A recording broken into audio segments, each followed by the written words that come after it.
Oftentimes, there are many resources in the community that are designed to assist the community in probably any other problem or any problem that exists in the community. Too often, people don't realize and understand and support all of the resources that are available.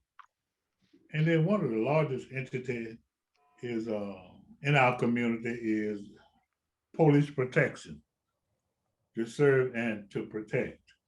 And of course, we know that we have an entity in our community.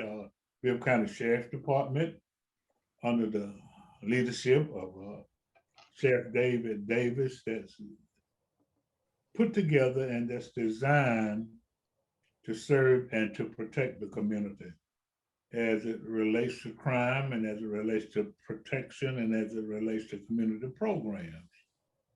Well, I just happen to know that the sheriff department is doing a phenomenal job, not only as it relates to crime, but also as it relates to generating and sponsoring and supporting outreach programs in the community.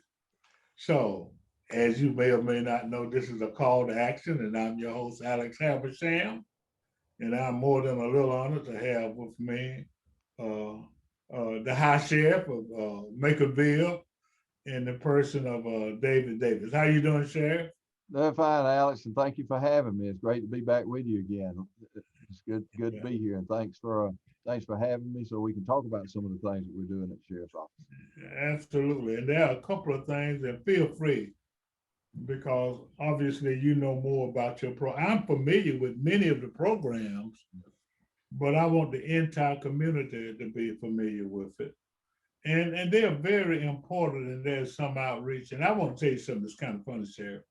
I got requests for support from a youth football group, which I think is really good, neighborhood. Yeah, And I won't call the name, but every one of them, in that picture, every one of them had this. Now I don't, they didn't have this, yeah, they had that, and I know that's some kind of indication of some kind of sign. yeah. But at least, you got this group of people that put together this football group and they play in various places. But that's just an indication of the kind of things that we need to do to continue to reach our young people. Now, the first thing I want to talk about, is the homicides. And the reason I want to talk about that is because this is just my observation. But a lot of people don't know that in many instances these people know each other. It has nothing to do with the general safety of the community. Yeah, I mean, this is my thing. I'm editorializing now. yeah. It just seems to me to be isolated incidents. But a lot of people taking the position that, well, don't go to Macon, like the whole community is not safe. And I just think they're isolated incidents. Talk about that. Well, they are, Alex, and many of these are people who have some type of association with each other. They know each other, have sometimes almost like friendships, and they get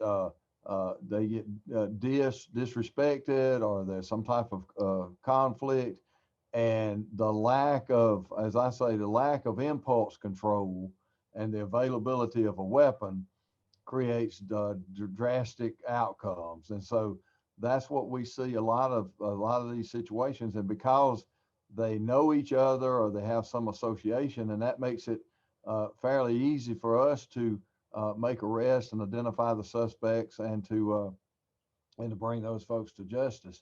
But it points to an underlying causation of this not being able to stop and think about your consequences of your actions.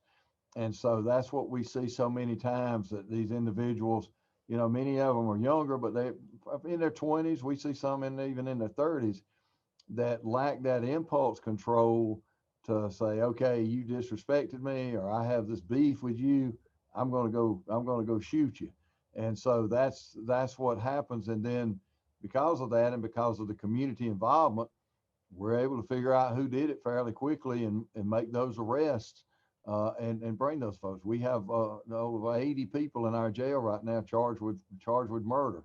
So we're waiting on them to get through the justice system. And as we have more of these cases, then certainly there'll be more added to that number as it goes. But it is a troubling circumstance when you have this lack of impulse control and this availability of weapons and the proximity to the violence and that sort of thing. But our investigators do a fine job of tracking the people down with the help of the community. We get a lot of input and a lot of calls from members of the community that help us solve these cases.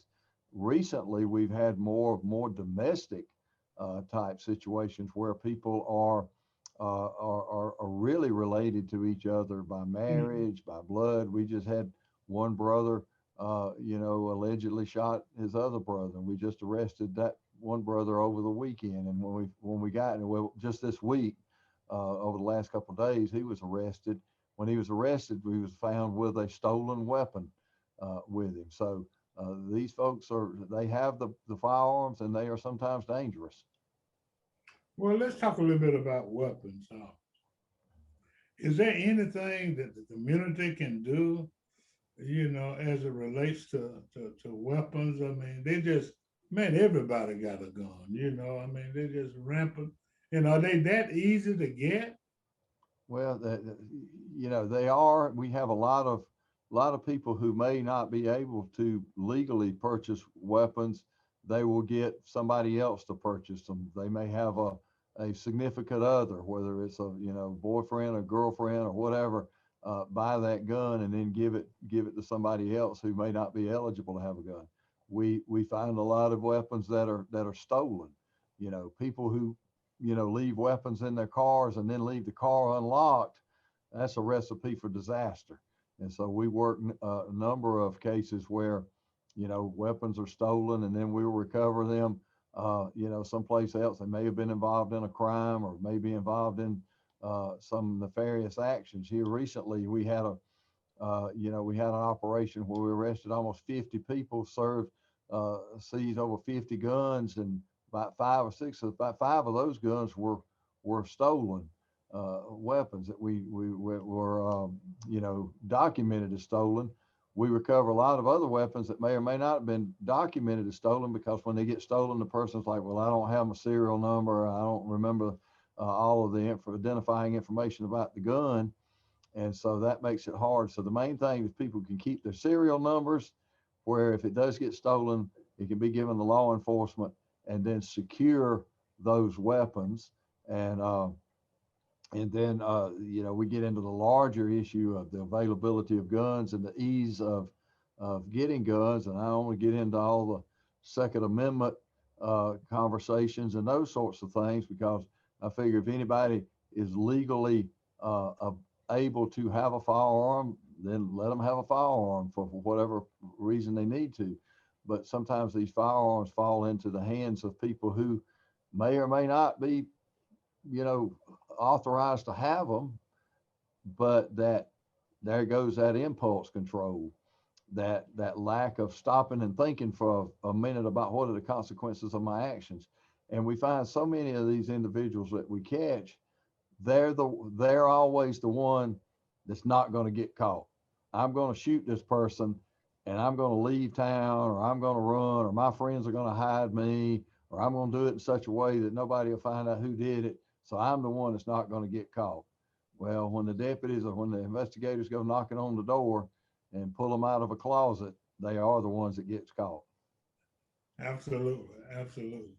Well, I think, and I guess we can just casually mention it, since you talk about many of the occurrences happen because of the lack of impulse control.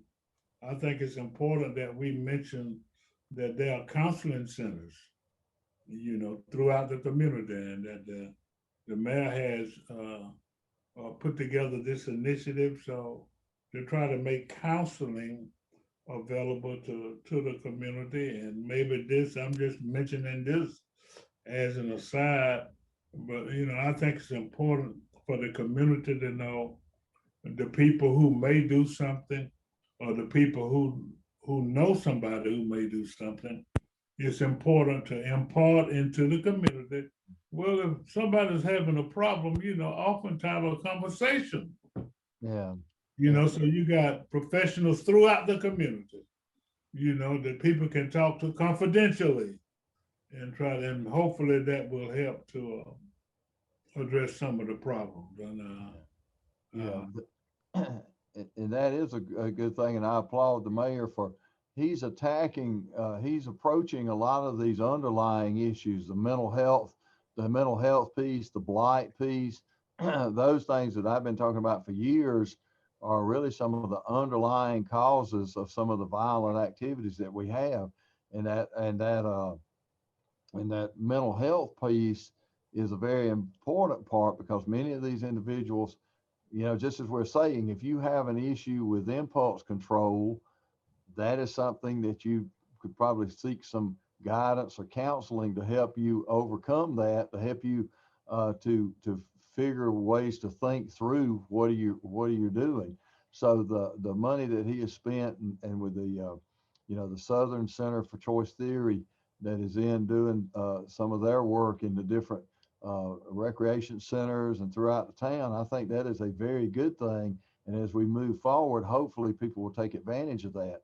And we would like to see, and we do get calls from people who hear things that may be going to happen, and call us, and our deputies are able to intercede and stop. We've been able to do that even in this year, of cases that we've heard of things happening. We've been able to intercede and prevent violence from happening.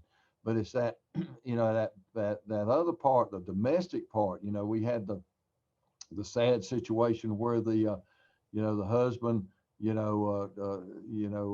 took his wife's life and then took his own life.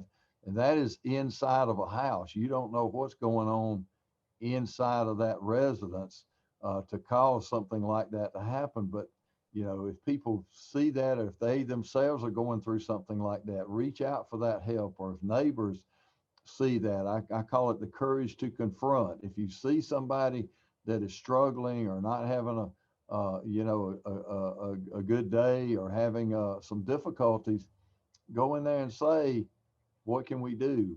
Was there somewhere that we can recommend you to? There's many options. You have River Edge. We have, the crisis line. We have this, the Southern Center for Choice Theory. We have many options for people to avail themselves to, if people will just do that little courage to confront and intercede and direct people to the resources. That's outstanding, and I want to encourage people to do that. And I think it's important that the whole community knows that these resources are available, particularly as it relates to mental health, and all of these agencies that are able and willing to provide meaningful counseling to anybody that needs it, free of charge. And I think that's extremely important. Speaking of resources, a lot of people don't have a single idea about all of the resources, about the adult education and the community education and youth outreach intervention and champs and all of those things that, all of those programs. And I want you to, just kind of give an overview of each one of them. And in your giving an overview, one thing that I like to do, Sheriff, and then I just looked at a sign that said we are hiring. So don't forget to do a plug for more deputies, before we finish the interview. Yeah. But just talk about all of the resources that are available through the sheriff's department. Well, we have a myriad of resources, and one thing we getting through the pandemic and everything last year really put a damper on all of our outreach efforts, because we couldn't do person to person, and now we're seeing some resurgence of COVID, but we're trying to get past all of that. So one of the things we're most excited about is, here in a few weeks, we will be opening our sheriff's outreach and restorative justice centers in the location where the old rescue mission used to be at the corner of, Telfair and Hazel Street. So that's where we're going to have all of our outreach efforts sort of consolidated into that one place. Our neighborhood watch, that's where the rubber meets the road. We have over 70 neighborhood watch groups throughout this community. Judy Gordon does an outstanding job of coordinating all of those activities. So she's going to be there to help build on. You get even more groups, and anybody interested in becoming a neighborhood watch partner, contact us through the sheriff's office. Contact us through our outreach. That number is 478-803-2710. That's 478-803-2710. That's for the adults. For the children, we have our CHAMPS program, which stands for Choosing Healthy Activities and Methods Promoting Safety. That is a program that we started right after consolidation. It's really in conjunction with the Georgia Sheriff's Association. We have one of the largest CHAMPS groups in the state of Georgia. We've graduated over 6,000 kids, fifth and sixth graders in that program since it started. And we go into the schools with that program and teach them all different types of curriculum, whether it be safety with, at home alone, being involved with peer pressure, all of those types of classes and courses to talk to the kids. For a little bit older kids, we have our Explorer program, which is for like junior high school age kids that are that may think about want to get into law enforcement. We use them to help us at different events. They get little uniforms and everything, and that's been a real good program for us, over the last few years. And we have had a couple of our people who have been explorers who are now deputies, and so that's been a real good thing for us. And recently we dropped the age, we changed the age. It used to be 21 to become a deputy. Now it's 18. So we have people now who could go right from being explorer right into being deputies. We hired an individual the other day. He had to wait from he was 18 to 21. He had to go over to the fire department, work for them for about 3 years, and then come over here to the sheriff's office. But we got him now. So now we can move them right on in at 18. We have had some applicants. We have a few applicants that have come in that are 18, 19, 20 years old that we're looking forward to them coming on and being deputies. But that's the Explorer program. Then we have our Consider the Consequences program that is just started back up after a break after the pandemic. And that is where it's a little bit intensive. We get a group of kids and bring them in, and they get go over to the courts to see the judge. You remember Judge Verda Colvin, who's now Supreme Court Justice Verda Colvin. Great selection, great person. She's a sterling character, and there's none other that would be deserving of that appointment. But she was one of the founding members of our Consider the Consequences program, and she would talk to the young people. Now Judge Jeffrey Monroe does those duties since she's moved on to the courts of appeal. But we do that. They also get a little taste of the jail. They go back in there, and then we sort of show them what it's like to be in the jail. Get that bologna sandwich and an apple for lunch. Get have some of the inmates that have gone down that path to come and talk to them about staying on the right path, and to show them what can happen if they continue to do what they've been doing. So that program has been very good for us. We've had this. Now, what's the process for carrying a person through? Because let me tell you something, Sheriff.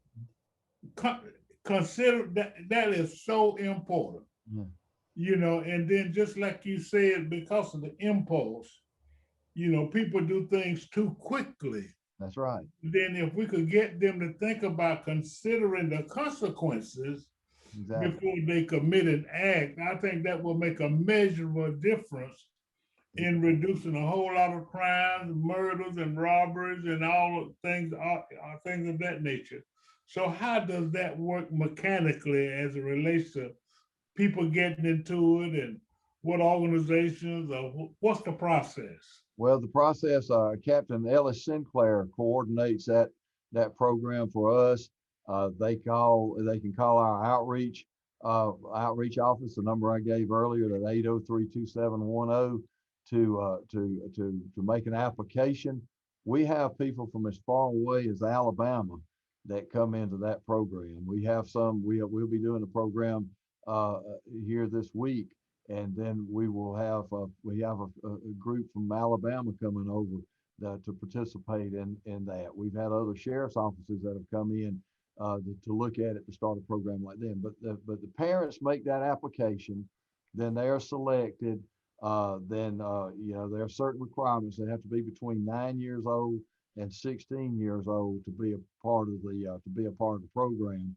And So then individually, or an individual or a group, like a church youth group or something like that, can apply to go through it, or does it have to be just from an individual perspective? Well, usually it's parental, either like grandparents, parents, aunts, uncles, whoever has custody of the child, who is the caregiver for that child, is the person that makes application. But the child, this is why it's considered the consequences. The child has to already have been exhibiting some behavior that shows that they're probably not on the right track. Being disrespectful to the parents, stealing. We've had them do some of everything that's been involved. I mean, 10-year-olds, 12-year-olds involved with drugs, involved with weapons offenses, those types of things. They are already doing things that really give the parents grief, give the parents real concern that if this individual stays on this path, they may wind up being on the path to the jail or either the graveyard if they keep being like they're being. And so some of these kids are they're pretty, they've been into some pretty rough stuff, but that's what it takes. Just a normal, kid that's not having any kind of issues. It's really, that particular program is not for them. We have others, the champs programs, our police athletic league, our more athletic things that would be more for those kids. But the considered consequences are a little bit more intensive to sort of get them and get a little attention to them, to show Absolutely. what can happen to them if they stay on that path. Absolutely. Well, that just shows that you got something for everybody. That's Now, right. are there other programs and initiatives that you want to mention in the process of talking about the myriad? That's Well, your we that's even your have we have it covered. We even have things for the animals. The sheriff's office took over the animal shelter about a year and a half ago, but we started a program several years ago called Bondable Pups. The Bondable Pup program is where if a person wants to adopt a dog, and it's a program that's run through our jail, where the jail inmates help take care of the dogs, help train them up, get them ready to be adopted out, feed them. We have a little back in the jail section back there in our detention center. We have a whole obstacle course for the animals, and have a little kennels back there. And so the inmates really enjoy that duty. And the inmate has to apply for that and make sure that they're going to take care of the animal and that they're going to get something out of it also. And then the dog is adopted out. So that's been a real good program for us doing that. So we're really proud of that program too. Man, I had no knowledge of that. So you mean like if I wanted a dog, Yeah. I mean I could go and bond with a pup through that program? Yeah, you would contact through the animal shelter, or contact us through outreach, and they can get you in touch with the bondable pup coordinator, and you come down and look at them and say, I want that dog and that Oh, one. wow. That program's been in effect probably about 5 or 6 years now. So it's really That's outstanding. been a good program for us. Yeah. That's any other program that you want to Well, we have things for the adults too. We talk about firearms, but we have a Citizens Gun Academy, where we do that every so often when we get enough people. Now that we're kind of loosening back up after the pandemic, we will get about 15 or 20 people in. It's a 2-night course to teach people what the laws are about use of firearms, the safety aspect of it, the security aspect of it, keep it secure, keep it locked up, that sort of thing. And then we let them shoot so that they can make sure that they know that what a firearm can do, and that they are can be somewhat proficient with it if they're going to have it and use it for personal protection. So we have a lot of different programs like that. In the summertime, we run our defensive driving program. We just kind of finished that up here recently. We have driving simulators, and they teach the National Safety Council defensive driving course, and that is open to uh, boys and girls that are right at driving age, 15, 16 years old Wow. for that. So then all of that'll be in the new Outreach and Restorative Justice Center. We'll have all those simulators set up in there by next year when we get ready to do it again. Well, I So we don't got a want lot of things going on.